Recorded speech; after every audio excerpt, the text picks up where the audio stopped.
আমার দেশের কিছু চাড্ডি চাইছেন হরমুজ প্রণালীতে যেন আমেরিকা এবং ইসরায়েল আক্রমণ করে, তাহলেই ইরানের বড়াই, ইরানের অহংকার চূর্ণ বিচ্ছূর্ণ হয়ে যাবে এবং হরমুজ প্রণালী মুক্ত হবে। গ্যাসের দাম, জ্বালানি তেলের দাম অনেকটা কমে যাবে, ছাড়াও একটা নির্দিষ্ট সম্প্রদায়ের কোমর ভেঙে যাবে। এটাই তো তারা চাইছেন, কিন্তু তারা জানেন না যে হরমুজ প্রণালী জ্বালানির তেল এবং জ্বালানি গ্যাসের জন্য যতটুকু গুরুত্বপূর্ণ, তার চাইতে বহু গুণ বেশি গুরুত্ব রাখে ইন্টারনেট পরিষেবার জন্য। কি চমকে গেলেন তো? আপনি হয়তো জানেন না যে হরমুজ প্রণালীতে এই মুহূর্তে কিছু হলে ভারতের ইন্টারনেট পরিষেবা পুরোপুরি বিধ্বস্ত হয়ে যাবে, এটা বিশ্লেষকরা বলছেন। কীভাবে?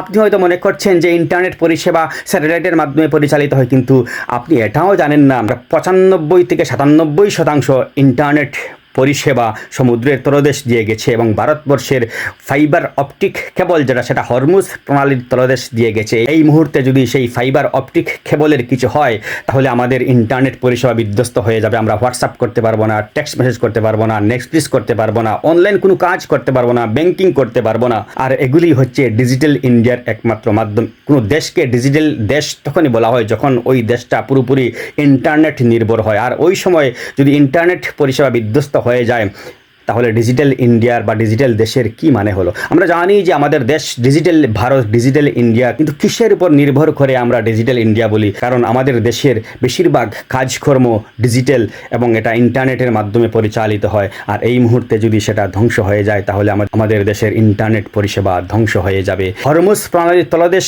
দিয়ে যে অপটিক ফাইবার কেবল যেটা গেছে, সেটাই আমাদের ইউরোপের সঙ্গে জুড়ে দেয়। এর মাধ্যমে একটা দেশ সেনাবাহিনীর কাছে মেসেজ পাঠাতে পারে, ব্যাংকিং করে, তারপর বিভিন্ন ধরনের অনলাইন কাজকর্ম করে থাকে, গুরুত্বপূর্ণ কাজকর্ম করে থাকে। আমি জানি শুধু একটা নির্দিষ্ট মানুষের প্রতি আপনি বিদ্বেষ ভাব রাখেন দেখেই আপনি বলছেন যে আমেরিকা এবং ইসরায়েল যেন হরমুজ প্রণালীতে আক্রমণ করে, কিন্তু আপনি জানেন না এই হরমুজ প্রণালীর তলদেশ দিয়েই গেছে আমাদের দেশের ডিজিটাল ইন্ডিয়ার অহংকার। আমরাও চাইছি, ভারতও চাইছে যাতে কোনো ধরনের যুদ্ধ না হয়, যাতে কোনো ধরনের সংঘাত না হয়, যাতে ভালোই ভালোই যুদ্ধটা মিটে যায়, ভালোই ভালো যাতে আলোচনার টেবিলে উভয় পক্ষ আসে এবং সেটা সমাধান হয়ে যায়। কিন্তু আপনি কি চাইছেন? আপনি তো একটা নির্দিষ্ট সম্প্রদায়ের মানুষকে টার্গেট করছেন, তাদের প্রতি হিংসা দেখানোর জন্য আপনি বলছেন যে ইসরায়েল এবং আমেরিকা যদি ইরানের উপর হামলা করে, তাহলে একটা নির্দিষ্ট সম্প্রদায়ের মানুষের মনে আঘাত লাগবে এবং তাদেরকে আমরা একটা মুক্তোর জবাব দিলাম।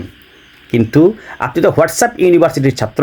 এই হোয়াটসঅ্যাপ ইউনিভার্সিটির ছাত্র আপনি থাকতে পারবেন না যদি হরমুজ প্রণালীর তলদেশ দিয়ে যাওয়া সেই ফাইবার অপটিক কেবলটা বিধ্বস্ত হয়ে যায়। তখন আপনার হোয়াটসঅ্যাপও বন্ধ হয়ে যাবে, আপনার ইউনিভার্সিটি বন্ধ হয়ে যাবে এবং বস্তা পচা, গোবর পচা যে তথ্যগুলো আপনি পান, সেই তথ্যগুলো আপনি পাবেন না। যার কারণে আপনিও শান্তিকামী হন এবং এটা ভাবুন যে কীভাবে যুদ্ধটা ভালোই ভালোই শেষ হয়ে যায়। আর যুদ্ধ যখন লাগবে, হরমুজ প্রণালীতে যখন আক্রমণ করা হবে, তখন কিন্তু কোনো নির্দিষ্ট দেশের প্রতি দরদ দেখাবে না আমেরিকা এবং ইসরায়েল। আমেরিকা এবং ইসরায়েলকে আপনারা হয়তো জানেন না, আপনারা তো এই অর্বাচীন মানুষ, আপনারা জানেন না, কিন্তু আপনার বাপদাদারা কিন্তু আমেরিকা এবং ইসরায়েলকে ভালো করে জানেন। তারা যদি থাকতেন, তারাও কিন্তু নিষেধ করতেন আমেরিকা এবং ইসরায়েলকে এবং আর্জি জানাতেন যাতে যুদ্ধটা বন্ধ হয়ে যায়। কেননা এই যুদ্ধের কারণে আমাদের দেশের উপরে একটা বড় একটা ক্ষতিকর প্রভাব পড়ছে এবং পড়তে চলেছে, যেটা আপনারা বুঝতে পারছেন।